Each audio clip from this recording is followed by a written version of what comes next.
Hello, എല്ലാവർക്കും നമസ്കാരം. നമ്മൾ എപ്പോഴും കർമ്മോത്സുകരായി ഇരിക്കണം.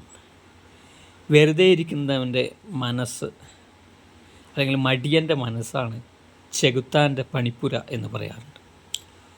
അപ്പോൾ നമ്മൾ ഒരിക്കലും ചെകുത്താൻ്റെ പണിപ്പുരയാക്കരുത് നമ്മുടെ മനസ്സ്.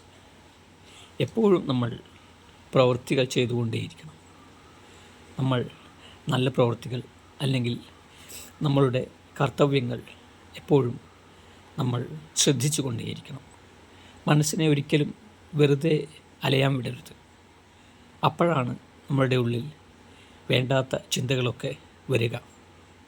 ഉദാഹരണത്തിന് ടെൻഷൻ അടിച്ചുകൊണ്ടിരിക്കുമ്പോൾ കൂട്ടുകാരൻ വന്ന് നിൻ്റെ ടെൻഷൻ മാറ്റാൻ ഉത്തമം വരൂ എന്ന് പറഞ്ഞ് മദ്യപാനം ചെയ്യാൻ നമ്മളെ വിളിക്കും. അപ്പോൾ നമ്മളെ തിരിച്ചറിയേണ്ടത് ഈ മദ്യപാനവും ഇതൊക്കെ ചെയ്താൽ ടെൻഷൻ മാറും, പക്ഷേ അത് ശരീരത്തിന് പിടിച്ചു കഴിഞ്ഞാൽ പിന്നെ ആ വിഷമം മാറുമോ? ഇല്ല. അപ്പോൾ മനസ്സിന് ടെൻഷൻ ഉണ്ടാവുന്നത് നമ്മൾ പലപ്പോഴും വെറുതെ ഇരിക്കുന്നത് കൊണ്ടാണ്.